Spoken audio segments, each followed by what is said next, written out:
What happens when the life you're building no longer reflects the person you're becoming? Your 30s have a way of asking big questions, like what risks am I avoiding because I'm afraid of failing? Am I creating a life I enjoy living or one that simply looks good from the outside? What am I still trying to prove and to whom?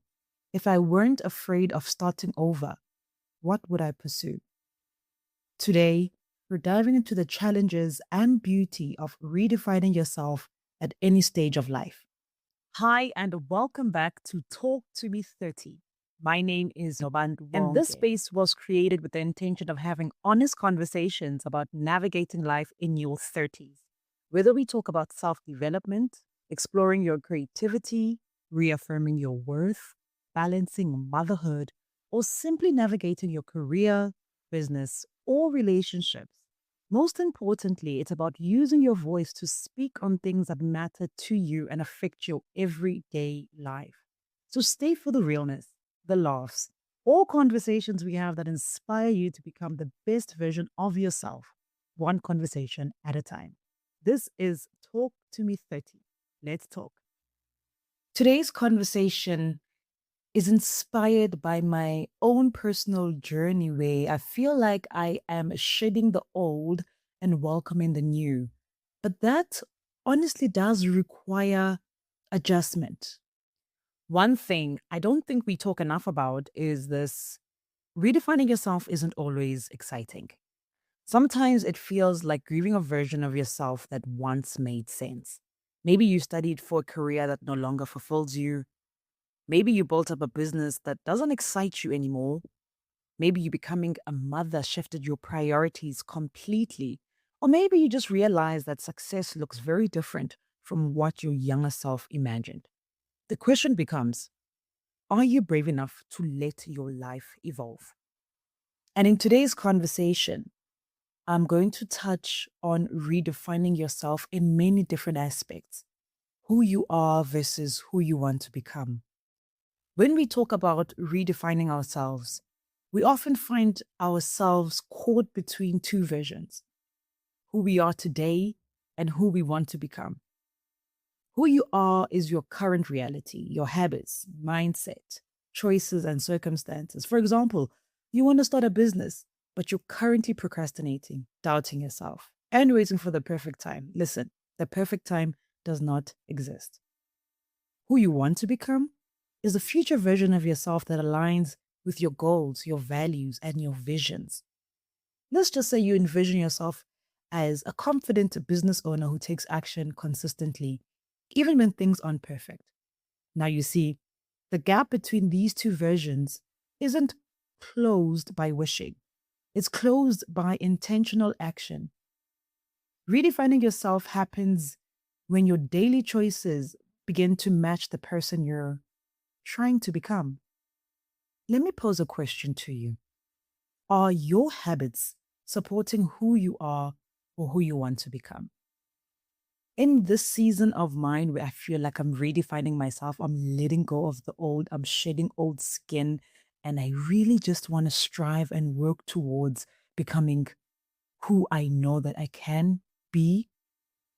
Redefining yourself is about getting honest, it's about getting real with yourself. All the things that hold you back, all the choices and the decisions you've made that weren't necessarily in your favor, that helped you grow, that helped you evolve. So, what part of yourself have you outgrown? That's something that I have been working on for quite some time now. And it's really helped me identify old versions of myself that I've let go of and that are ushering me into this new season. Because changing direction does not mean failure. And I think oftentimes people are scared of change. Some are forced to change, others find themselves in situations where they have to change, but others choose. And I think in the season that I'm in right now, I made a choice that I wanted different for myself. And it just happened to be in my 30s. And I think the beauty about redefining yourself is that at the end of the day, you are in control of the narrative of your story, because at the end of the day, it's literally your life. And I think oftentimes people shy away from that. They shy away from changing. They shy away from redefining themselves. They shy away from so many things, even asking themselves, am I too old to be changing course, to be changing direction? And let me tell you, there is no timeline for when you feel the need to redefine who you want to become. And also, whose approval are you seeking? It's easy to seek outside validation or outside approval. But let me tell you something. One of the biggest challenges in redefining yourself is deciding whose life you're actually living. Let's look at it from this point of view: the pressure of expectations versus personal fulfillment. One of the biggest challenges in redefining yourself is deciding whose life you're actually living. The pressure of expectations comes from external voices. This could be family, society, friends, culture, or even social media. It's the belief that you should have a certain job, relationship, income, lifestyle, or timeline because that's what's expected of you.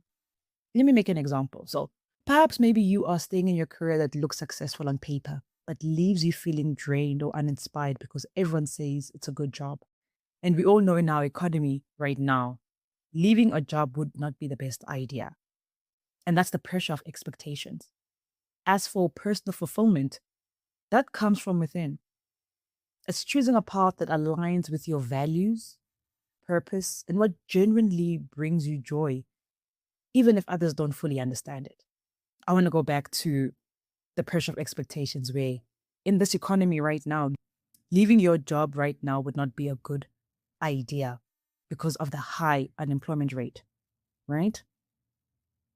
Versus personal fulfillment.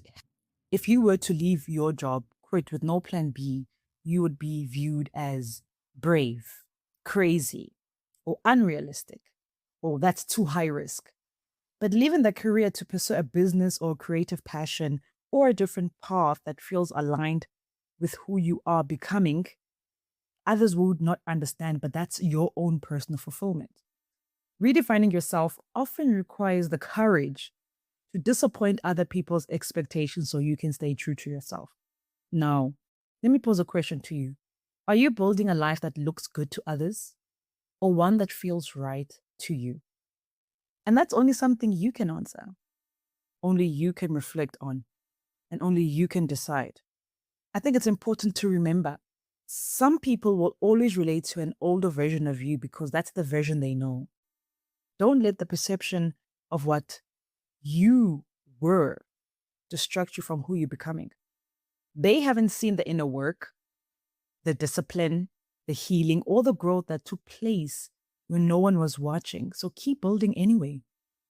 And I think it's quite important for you to disappoint anyone who has any expectations of you. At the end of the day, personal fulfillment will always override the pressure and expectations of others. Perhaps maybe there is a life event that forced or propelled you to see yourself differently. You know, sometimes you look at what's happening in your life and simply want different, whether that be pivoting in your career, a divorce, a breakup, becoming a new mother, father, loss, setbacks. There are many reasons why people choose to redefine themselves. Whatever the reason is, I would recommend you honor redefining yourself at every opportunity, every chance you get. Because we evolve as people, we shed old skin and new skin is birthed. And if it means that you changing every other year, do that. Because what's the cost of staying the same? Same patterns, same habits, same mindset, same perspective. Redefining yourself is about choosing yourself and meaning it. If we're being real, other people stay stuck for fear of judgment. And I want to hold your hand when I say this. You do not need outside approval for the work you've done on yourself. So many of us spend years looking for validation. We want the nod, the praise, the reassurance that we're growing, healing, and becoming better versions of ourselves. I know this because I used to do the same. I was constantly seeking recognition from people who weren't truly capable of seeing my journey, my effort, or my evolution. Then one day I realized I was looking in the wrong place. Why was I expecting others to validate progress that only I had witnessed every single day? The moment I stopped waiting for permission and started acknowledging my own growth, everything changed. I looked in the mirror and understood that the validation I was chasing had to come from within. So I made a decision. I was going to become my biggest cheerleader. And honestly, that was the hardest but most beautiful turning point. In my 30s, I chose myself. I chose to trust my voice, celebrate my progress, and embrace the person I was becoming. Because redefining yourself begins the moment you stop asking for permission to grow.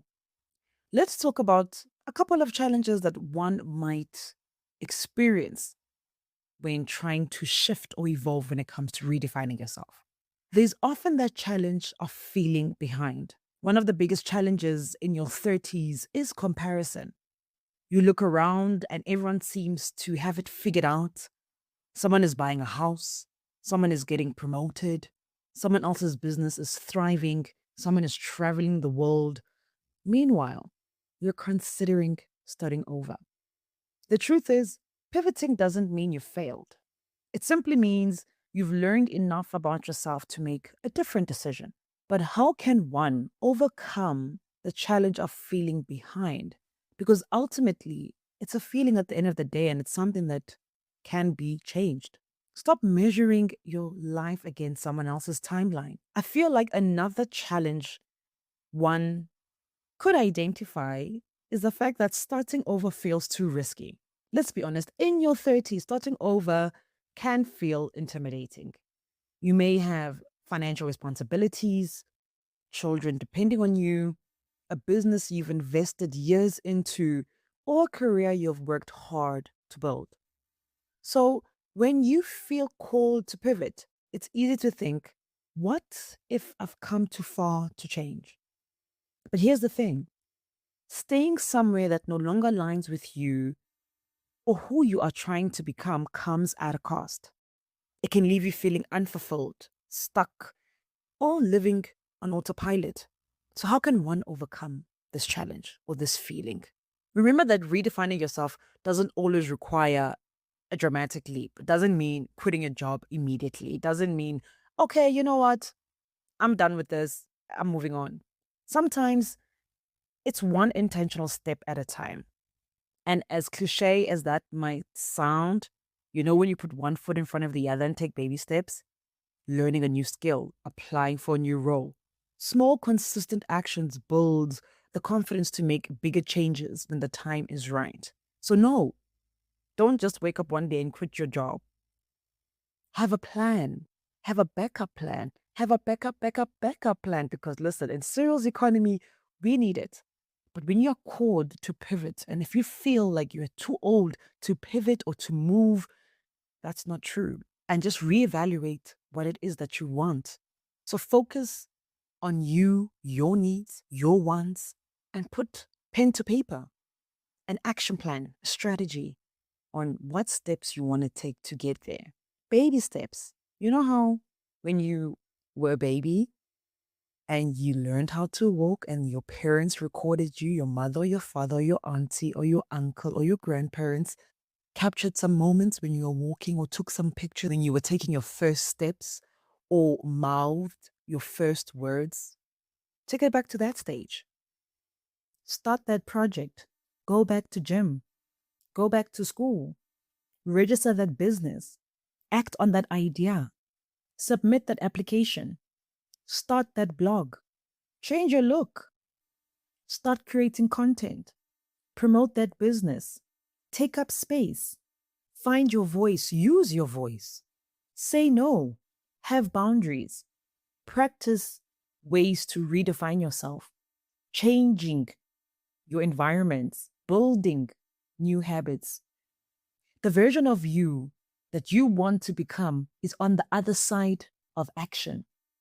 Taking steps and simply starting.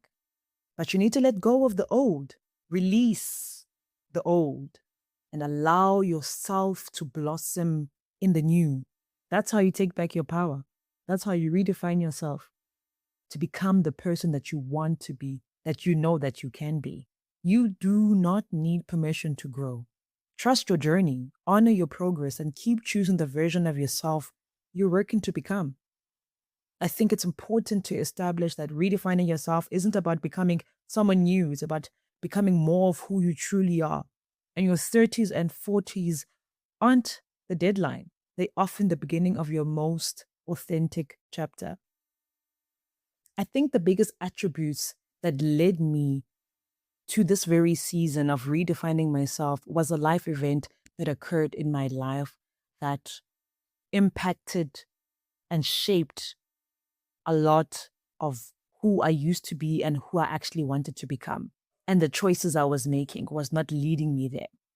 A life event that shifted the chemistry in my brain that propelled me to reach a point of self reflection and audit.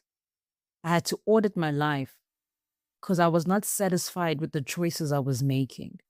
And the choices I was making were not just affecting my personal growth, well being, but others around me.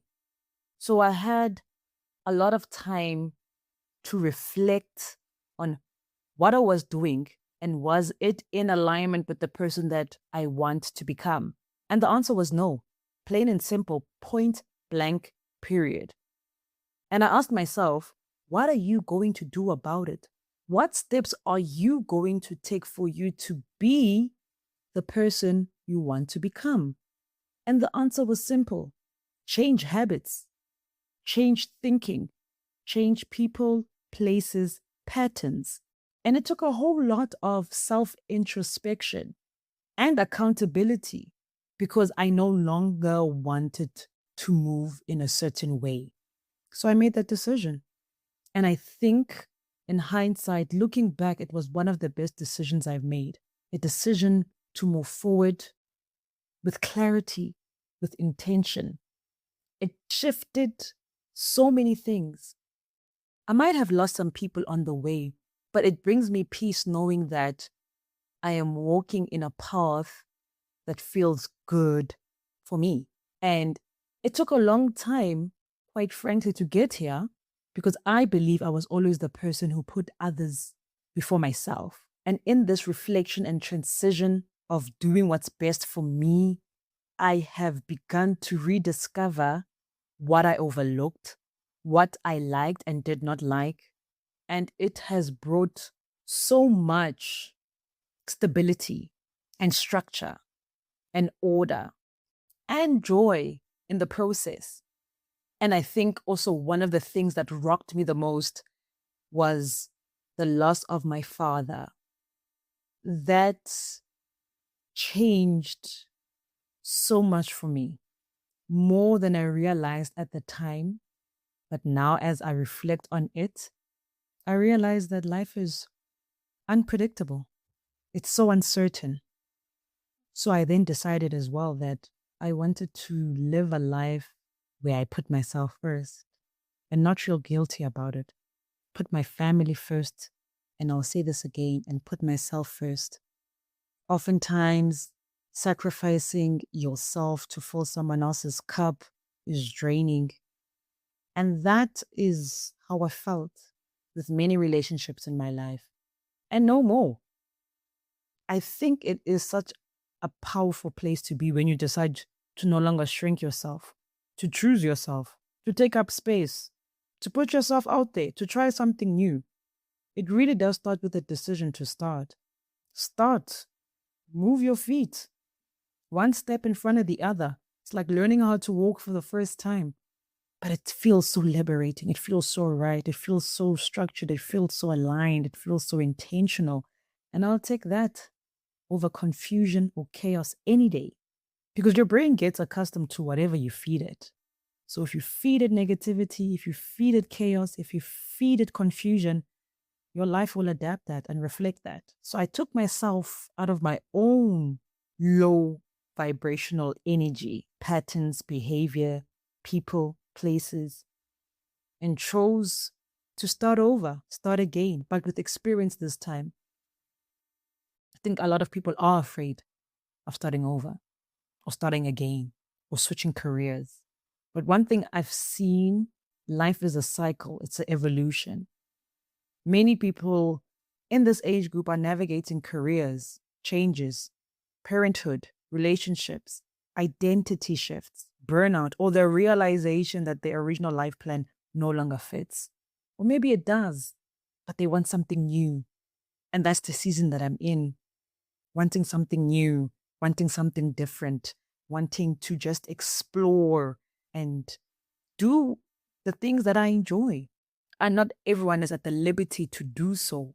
I know that, but I know that redefining yourself also does mean making choices that allow you to have your personal fulfillment. And that's what I chose. And that is something that I will continue to choose.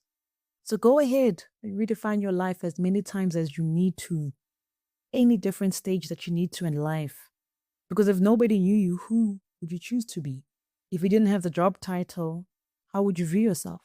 How would you describe yourself? If you didn't live in a certain neighborhood or earn a certain income, would you still think you're worthy? Would you still think highly of yourself? Because redefining yourself isn't about the job title, the income, the lifestyle. It's about who you are or who you're becoming. And that, at the end of the day, starts with a decision. So take up space, test those ideas, because you're allowed to start over as many times as it takes. Growth isn't linear, and neither is healing. Redefining yourself doesn't mean that you are broken, it means you're evolving. Change is natural and powerful and not shameful. Honor who you're becoming. Every version of you deserves love, even the one you outgrew, because growth requires compassion for your past self. Because you can't become who you're meant to be by staying where you've always been. It requires movement. True transformation requires movement, letting go, releasing, wanting new beginnings for yourself. So embrace the changes in your life to honor your true self and celebrate every step forward of your journey of self-reinvention. There will be twists, there will be turns. And remember, you don't need permission to grow. Trust your journey, honor your progress, and keep choosing the version of yourself you're working to become. There's this quote by Maya Angelou that says, "Do the best you can until you know better. Then when you know better, do better." Before we end this conversation, I want to leave you with this thought. What if the version of yourself you're trying to hold on to is the very thing stopping you from becoming who you're meant to be? We spend so much of our lives proving who we are to our families, our friends, our careers, even to ourselves, that sometimes we forget we're allowed to change. Maybe redefining yourself isn't about becoming someone else. Maybe it's about finally giving yourself permission to be honest. Honest about what no longer fits. Honest about what you've outgrown. Honest about what you truly want, even if it looks completely different from the life you once imagined. Growth can be uncomfortable because it asks you to let go before you know what's coming next. But maybe that's the point. You can't step into a new season while carrying everything from the old one. So, I'll leave you with one question. If you met yourself 5 years from now, would that version of you thank you for the choices you're making today or ask why you stayed somewhere you had already outgrown? Think about that this week. Thank you for listening. If today's conversation resonated with you, please follow the podcast, subscribe, leave a review, and share with someone who might need to hear it too. We truly appreciate your support as it helps us keep the conversations going. Until next time, keep moving forward, taking up space, and showing up for the life you're building. And remember, you're not navigating your 30s alone. Bye for now.